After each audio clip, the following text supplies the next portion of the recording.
Kebin Aceh Nonanggong merdeka, cukup bebas nambatan hukum tak lena. Soyang behe, soyang tegayang mat kuasa, rakyat jelata yang tanggung bencana. Nak temutan nak semua pohon alih sotam, dan kenang hukuman urang durjana. Rumah di tanah tadi jauh orang ditikam, pelanggaran ham alih dinirna. Nanglo Aceh nyo tempat latihan, proyek percontohan angkatan bersenjata. Leyang kacarang bakmat meriam, merunga muprangan kokang senjata.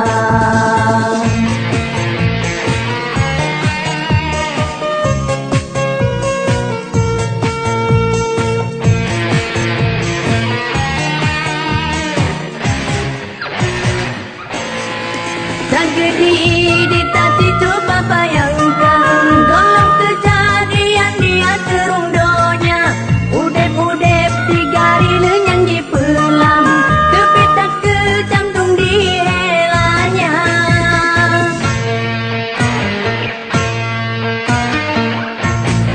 Tragedi kan jatikan di alunireng, sang-sang subede balik di main serang.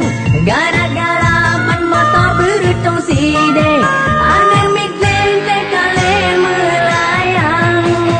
Kebin Aceh Nonanggong merdeka, cukup bebas nambatan hukum tak lena. Soyang behe, soyang tegayang mat kuasa, rakyat jelata yang tanggung bencana. Nak temutan nak semua pohon alih sotam, dan kenang hukuman urang durjana. Rumah di tanah tadi jauh orang ditikam, pelanggaran ham alih dinirna. Kebin Aceh Nonanggong merdeka, cukup bebas nambatan hukum tak lena. Soyang behe, soyang tegayang mat kuasa, rakyat jelata yang tanggung bencana.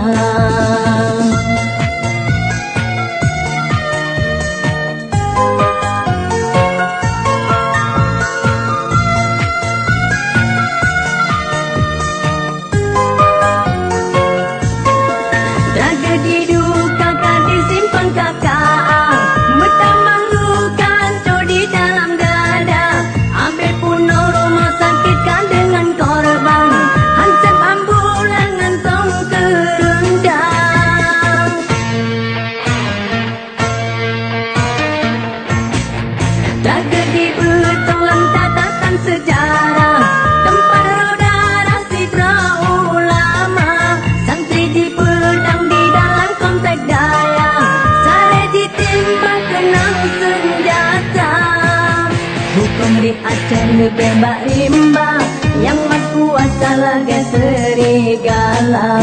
Jika laku ban-ban mengekipan yang awak, anda tahu kenana so di kurang jak bela. Nak temutan nak temu pohon alih sotam, dan kenang hukuman urang durjana. Rumah di tanah tadi jauh orang ditikam, pelanggaran ham alih dinirna. Kebin Aceh Nonanggong merdeka, cukup bebas nambatan hukum tak lena. Soyang behe, soyang tegayang mat kuasa, rakyat jelata yang tanggung bencana.